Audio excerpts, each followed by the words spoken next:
Thousands of South Korean doctors stage mass demonstration in Seoul. South Korean doctors participated in the rally against the government medical policy on Sunday in Seoul, South Korea. CNN: Thousands of doctors in South Korea took to the streets of Seoul on Sunday to protest the government's plans to increase medical school admissions and what they see as the broader lack of support for the country's medical system. The doctors say the government needs to address the wider range of challenges facing the healthcare system than just the total number of doctors trained per year. Their concerns include stepping in specific fields and the price the government pays for essential medical treatment, as well as the establishing the proper infrastructure for educating large numbers of new medical students. The government plan announced in February will increase the number of students admitted to medical schools by 2,000 starting in 2025 academic year, which would bring the total to 5,000 per year. Trainee doctors are also angry over difficult working conditions that include low pay and long hours. Around 8,000 trainee doctors in South Korea began striking on February 21st by submitting their resignation. A further 1,000 have resigned since then. A doctor writes messages during a rally to protest against the government plans to increase medical school admission in Seoul on Sunday.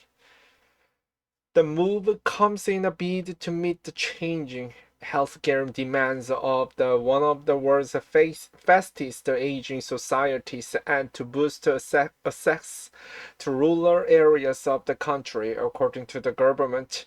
The number of child care facilities in the country has shrunk by almost a quarter in just a few years, CNN reported in July, reflecting authorities' unsuccessful campaign to encourage couples to have more babies.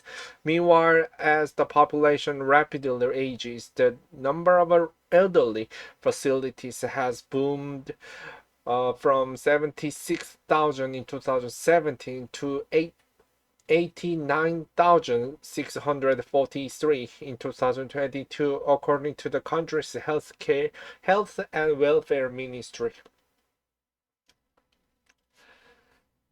Co-founding the challenge, South Korea has the world's lowest birth rate, which has been falling continuously since 2015. On Tuesday, South Korean President Yoonjung said that his government would not back down on its plans.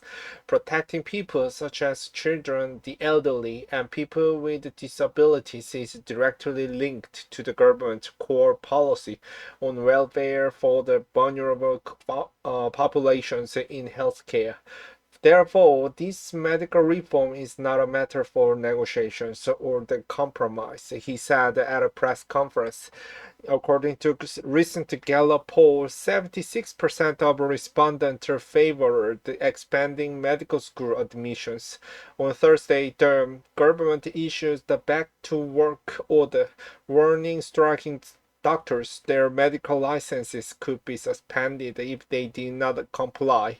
Despite the deadline, the representative for South Korea's doctors say they supported the walkout and would continue to push for their demands to be met.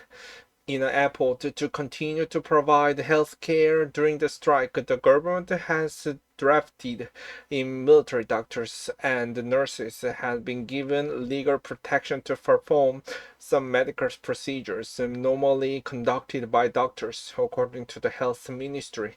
CNN's Chen Shi-young and Yoonjung contributed reporting.